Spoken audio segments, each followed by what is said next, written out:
worship the King. Come, let us worship the King. High blood pressure, of course. A high blood pressure because I have no idea why salt is upset at blood pressure. Right? They shouldn't be upset at each other. They should just be in harmony. But for some reason, salt is not good because you have it causes you high blood pressure. Now, sugar, I was pre-diabetes. My doctor was telling me, and part of it, of course, he said, is your genes. It's really, and also, of course, your food. And one of the things, and I go, but doctor, I don't really eat a lot of sweet things, and so why am I diabetic? And he said it's this very evil thing called rice and carbohydrates, because these carbohydrates and rice, what happens to them? It turns to sugar, right? And so however much we try, Filipinos, Asians are just doomed because we eat too much rice, and that converts itself to sugar. And and however much I think about it, I cannot wrap myself around that. It's not even sweet, so how does it turn into sugar? But I guess that's just part of the way we eat and how life is. But all I know is that nowhere in the Bible does it say that salt is bad. In fact, the Bible says salt is good. If you just stop there and you don't read, further on. But salt is good. And if you go to Mark chapter 9, this is one of those versions of the saltiness of salt that I want you to go to this morning. It's a verse that you've heard so many times before. It's a verse that I've talked about in messages before. And so hopefully that you will remember, and hopefully it will mean different this time. But Mark chapter 9, and I'm going to start from 43 to 50. One of the things that I always remember is that when Ate Jean cooks, and of all of us in the family, of all the siblings, it is my sister who cooks the best. And so every time she cooks, as she's not here yet, but she knows this. As my sister got older, her portioning of salt also became very bad, meaning she tends to oversalt her food. And I always remember that when my father eats her food and it's very salty, my father always says, and those of you who come from my part of the region, you will know what this means. And she would always ask she would always tell my sister, "Are you from Las Piñas?" You guys know where Las Piñas is, right? And do you know what's in Las Piñas? Salt. That's where they make salt. And so salty things come from my part of the region. Chapter 9, verses 43 to 50. If your hand causes you to sin, cut it off. It is better for you to enter life maimed than with two hands to go into hell, where the fire never goes out.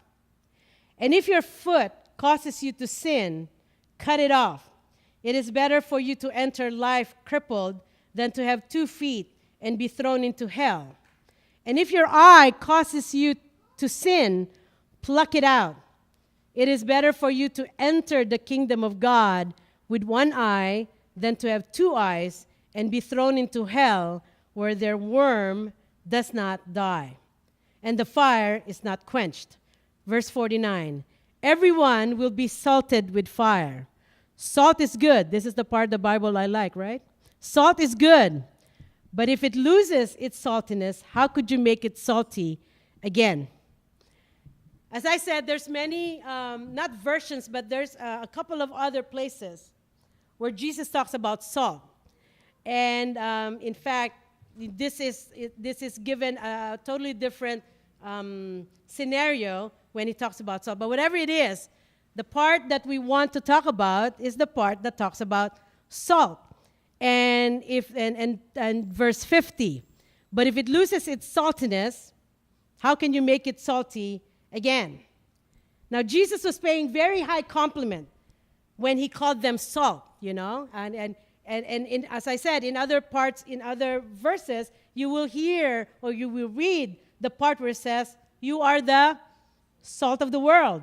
And so you're like, well, how come you're not going there, Pastor Jay? But what I'm saying is that Jesus, when he was giving this statement, he was overall talking about the value of salt and how he's calling his followers the salt of the earth. But he didn't stop there, because he went on later on with this and said, salt is good. Don't get me wrong, salt is good. But there's something that you have to have in order to be salt. In ancient times, salt was a valuable and a scarce commodity. It's used as currency in some countries, and up to the Middle Ages. And I remember reading somewhere that during an invasion of Ethiopia in the 1800s, they were saying that soldiers were finding blocks of salt stored in bank vaults. I mean, if you go to our bank vaults these days, what are you going to find there? You're going to find money, you're going to find currency, and you're going to find gold, right? You're going to find gold and whatever it is that you people have. Who here? Okay, I won't ask you that. But if you have some sort of personal deposit box in the bank, I don't have any of those because there's nothing to deposit. There's nothing to keep there. But if you have it there, whatever valuable things you have, you put it in the bank, right? Well, the soldiers, when they invaded Ethiopia during the 1800s, found blocks of salt stored in bank vaults, because that was their currency during that time. They would trade and they would use salt as money to buy things. And when you sell things, you get salt. That was how valuable salt was to people in the latter part of the 19th century. And so when Jesus calls us salt of the earth, we are a valuable commodity. You've probably heard messages, maybe even from me, where it talks about how salt cures meat. How many of you here love cured meats? That is my favorite in life. If I ever go to the death row and I'm asked for my last meal, I'm going to ask for pepperoni. I'm going to ask for salami. I'm going to ask for all those things that are cured with salt, because I think it's the best thing in the world. In fact, when you start traveling in Europe and you have the breakfast at the hotel, you're not going to get your tapsilog, you're not going to get your rice, but you're going to get your croissant, and you're going to get a whole array of cheese and cured meats. There was a time that Jeff and I were traveling, we never left the hotel because we kept eating breakfast. And we even were supposed to leave this town at this point in time, and we looked at ourselves and we go, let's stay 2 more days so we can eat more cured meat. I mean, that's how good salty meat is. So salt was being used to cure something. Salt is being used to preserve. Salt is being used to clean. And those of you who've been to Israel, when last time we went there, the only time we went there together, we went to the Dead Sea. And one of the things that we did is not just float in the Dead Sea, but what did we do? And you all looked like we were like African Americans during that time. We took the clay, or we took the soil, or whatever it is that you call it, that is it's in the bed of the Dead Sea, and you started rubbing it on your skin. And what was the result of that? Did you see any result, or you just did it because everyone was doing it? My skin was smoother, yes, because it was cleaning it, and it was in a way taking whatever bad cells that we have there. And so salt is a valuable commodity during that time, even up to this time. But once again, here's the thing. As I said a while ago, the Bible, there's no need to stop eating salty food, because the Bible said salt is good. That is, if we stop at the sentence or at the phrase, salt is good. In fact, that is a sentence. It's a complete sentence. Salt is good. The problem is we forget to read what happens after that. And even in the other statements that Jesus made about salt, salt is good. You are the salt of the world. But he always follows it up with something else. And what is that? But if it loses its saltiness, Either how can you make it salty again? And in another part of the Bible, what does he say about salt that is not salty? You're supposed to be what? Thrown away. Because you're no good. Because so salt in itself is good, sure. But here's the key. If you lose its saltiness, first, how can you make it salt again? And really, secondly, what he's saying is that it's no good. It is no good. You can call yourself salt all the time. And I can eat all the pepperoni that I want. But if the pepperoni is not salty, if the salami is not salty, I don't think I'm going to like it. Because all it is just meat. But the key to that is it's salty. How can you make it salty again? What good is salt if it's not salty?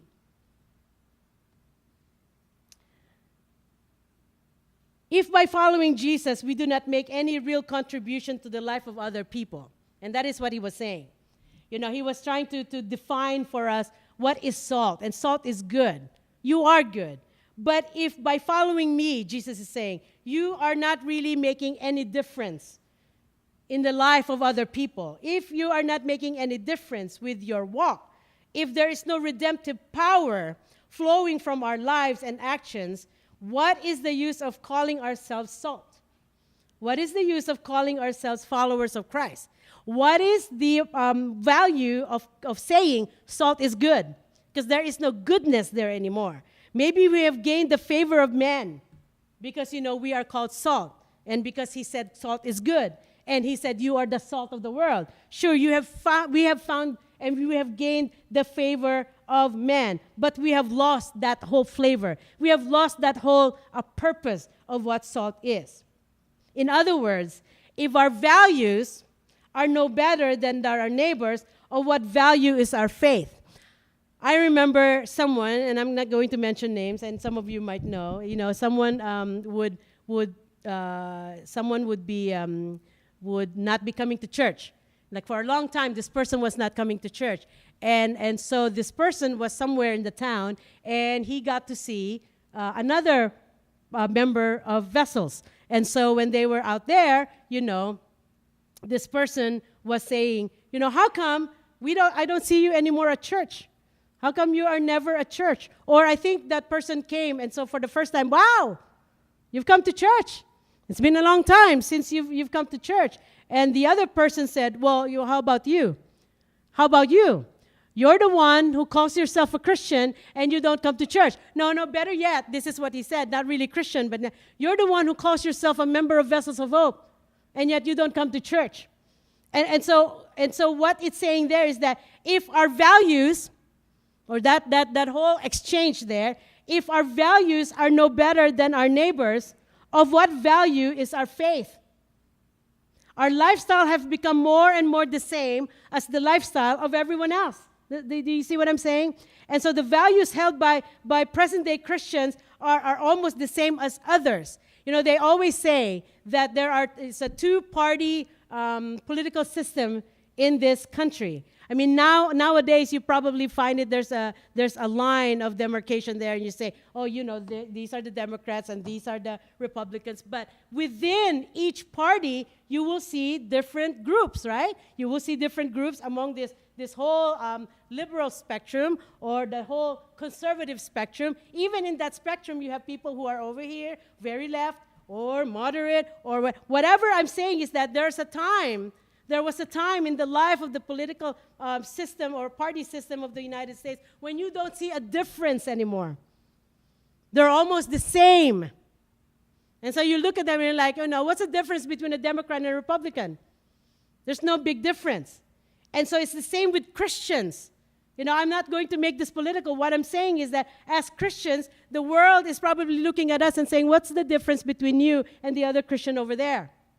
Or not about that. What is the difference between you and the non-Christian over there?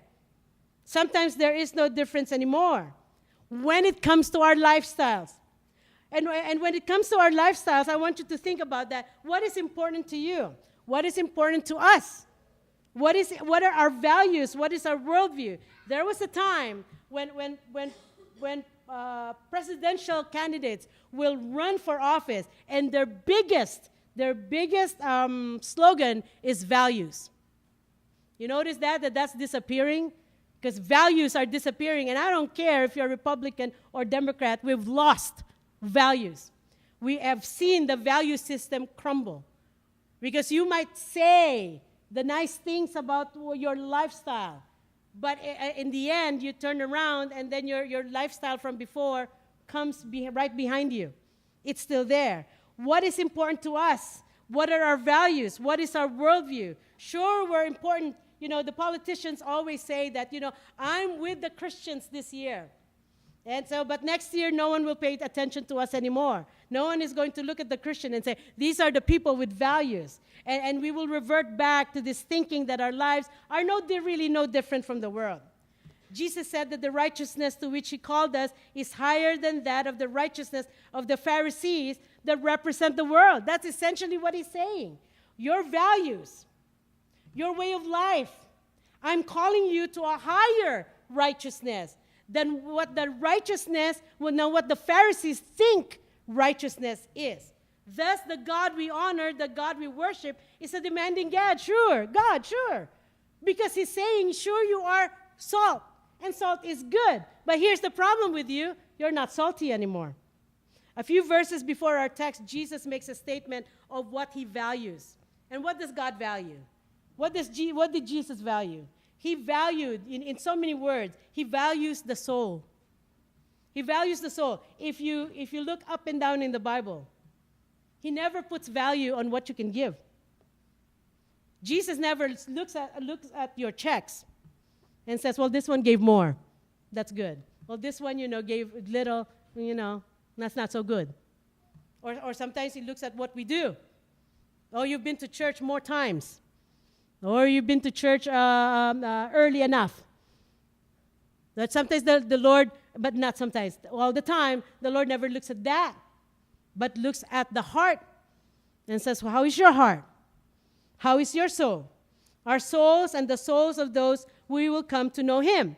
Because you see, when he talked about salt, the salt had to have an effect, and that's saltiness. Does that make sense? If it's just salt, then all we need to do is look like salt. White, crystally, and there's some are fine, some are coarse, some are sea salt, whatever it is, but we look like salt. But he never stopped there. He said salt is good, no problem. But he always talks about the effect of the salt, the effect of your life, the effect of my life as a Christian. He doesn't value what our traditions are. He doesn't value, and you might look at me and say, what are you saying, Pastor Jay? What do you mean?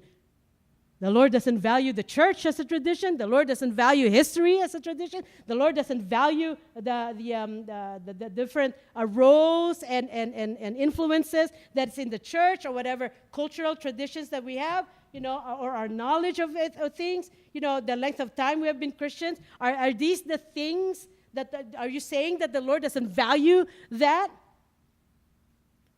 He doesn't value the things we've done. But who is important to God?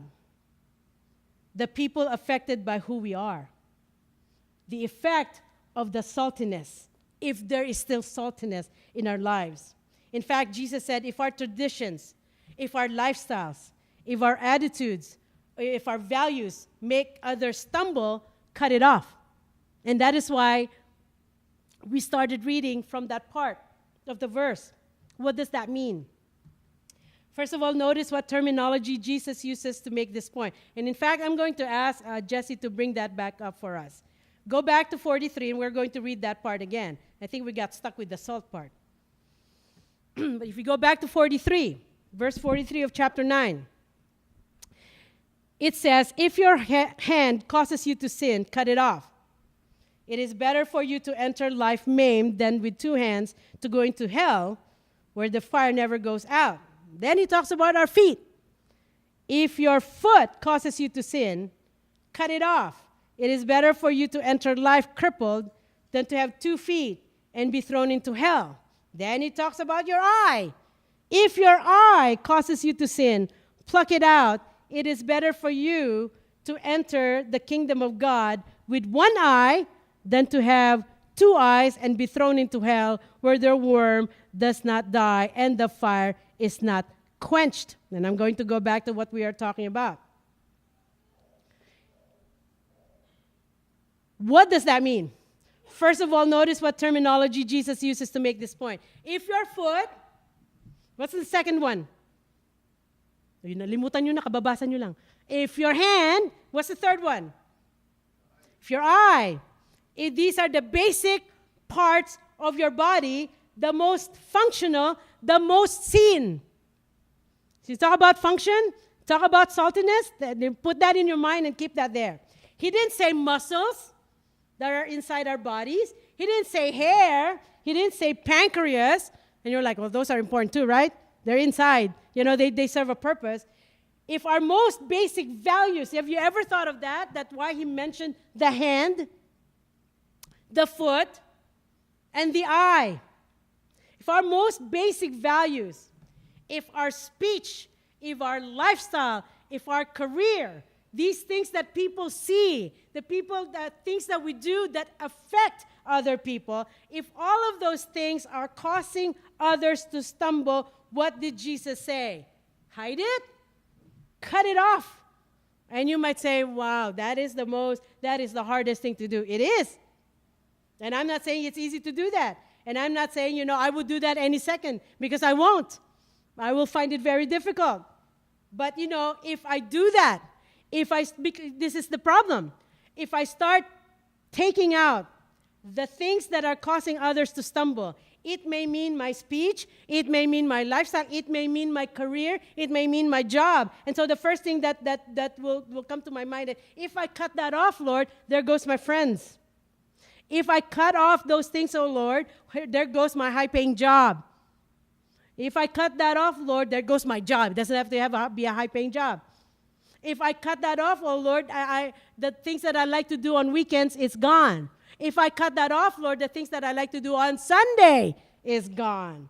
There goes my most basic value in life, making money and making myself comfortable. Because isn't that what we are here for?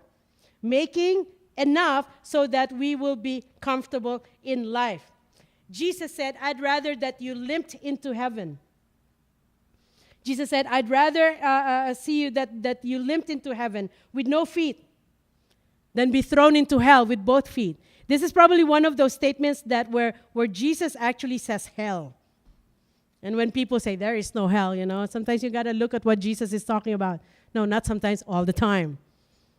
Jesus said, I'd rather that you limped into heaven with no feet than be thrown into hell with both feet. And you always wonder, is there a hell? Think about that. We are of no value if the most basic and the most fundamental things we do causes others to stumble and sin. Again, there goes, what is the effect that our lifestyle has? What is the effect that our speech has? What is the effect that we show and we live? How does that affect others? Saltiness. Verse 50 says, salt is good, but if it loses its saltiness, how could you make it salty again? Of what value is our faith? Really, that's what he's saying. Of what value is your faith if the salt stays in the salt shaker? It doesn't do anything. Here we are in the salt shaker this morning. Think of it as this huge dome, and there's a bunch of dots, a bunch of holes, and we're supposed to be, seasoning to others. All of us here are here to worship God, and that is wonderful. But unless we start becoming salty again, no amount of church going, no amount of church singing, no amount of Sunday school, no amount of Bible study will make us valuable in the kingdom of God until we are salty. He did not ask about numbers. He didn't ask about, how good looking you are. He didn't ask about how healthy you are. He didn't ask how many steps you earned today. What did he say? What is your effect to others when you speak, when you live, when you do something? Salt does not exist for its own good. Remember? Because if that is the case, then Jesus could have stopped in my most favorite verse, which is now my most favorite verse. Salt is good.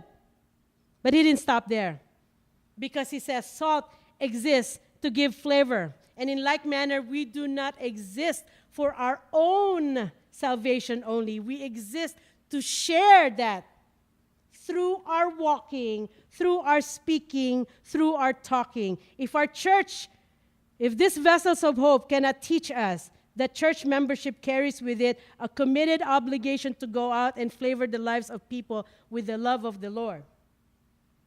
If Vessels of Hope is not going to live up to the mission statement that this church has, and I'm going to say that again, if our church cannot teach us that church membership carries with it a committed obligation to go out and flavor the lives of other people, then our church has lost its value. There is no sense in having a church because we have lost our flavor as the salt of the world. Remember the story I told you before about this postman in Kentucky who did not want to deliver some of his mails. And when I was reading and doing this sermon again, and I was recycling some of the stories, the first thing that came to my mind is that story that just happened last week where they found out about the DMV worker who's been sleeping on her job. For how many years is that? 10 years? I don't know, something like that. And we're like, well, what's new about that? You know, we always think that people who work for the government always sleep. They do. They do. I work for the state. Yes, they do. So, you know, you're saying that over this story about this postman in Kentucky, over a 6-year period, he stashed away 15 tons of letters in 1,000 bags. Can you imagine that? We probably can't imagine that because we're not postmen. We're not mail carriers. But just imagine finding 1,000 bags in the attic of his house. And when the mail was discovered, obviously, he lost his job. And not only that, he didn't just lose his job because it's a federal offense to be stealing. In a way, you're stealing or withholding mail. By the way, did you know that? It's a federal offense. And so when he was found out, not only did he lose his job, he went to prison. So that basically what the story here is saying is that what good is a mailman if he keeps the mail? What good is the DMV worker if she doesn't input 200 change of addresses a day? I think that's what she's supposed to do, and she's only doing half of that or maybe a third of that. I get my stories conflicted. But anyway, that's basically the story, is that this woman at DMV, they never said what her name was, I don't think. But anyway, she was found out to be sleeping, and here's the bad thing, that every time that her boss comes to her and wakes her up, for some reason, it's those of you who work for the government and the state, it is very hard to fire people. Truly very hard. That's why I really don't want to be some sort of manager there because it's like, I don't know what to do.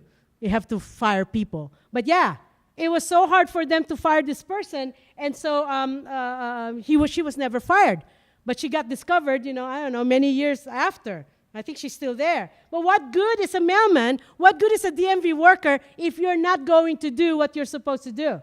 And all you're doing is earning a paycheck. What good are we if we keep our faith within this and be called salt of the earth if we have lost our saltiness? God's call for me is to be salt.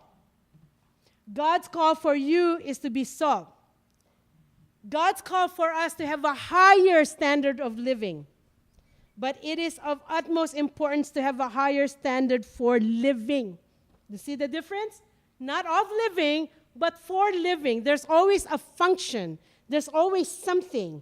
There's even probably a better word is a higher standard of loving, or be having an effect for other people. Now, as soon as we hear this sermon, as soon as you hear me talk about this, our tendency is to look at someone else and say, you see, that's what you need to do.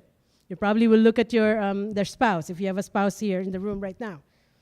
Or if your spouse is not here, you'll tell him or her later. Pastor talked about you people who have lost your saltiness. Jesus never said, if someone else's eye is causing others to stumble, walk to that person and cut off his eye. Didn't say that. What did he say? If your eye causes you to stumble, it is you, it is me that he is looking at. And what he's saying is that don't judge other people, don't second guess them, don't enforce or impose upon them your faith or what you think your faith is. Judge yourself. Look at yourself. Have nothing to do with the sin of others. But we look into our own lives. We look into our flavorless life. We look into the choices we make and the causes that we do in order to have others stumble and not come to the Lord. Then you make the choice. Then we make the choice. Salt is good. No problem about that. And we are the salt of the world. But if our saltiness is gone, what good is it? As Jesus said. Come lay your heart at his feet, and come let us worship the King. Come let us worship the King, and come let us bow at his feet. Come let us bow at his feet.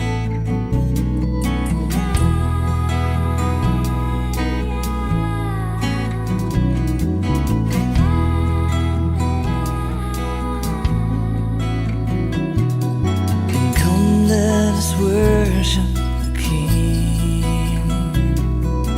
Come let us worship the King. And come lay your heart at his feet.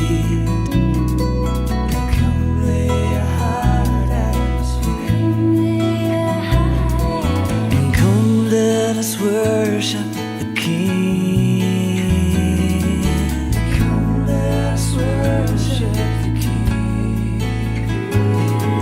And come let us bow at his feet. Come let us bow at his feet. And I lift my eyes to the hills. My help is coming. And I lift my eyes to the hills. My help is coming.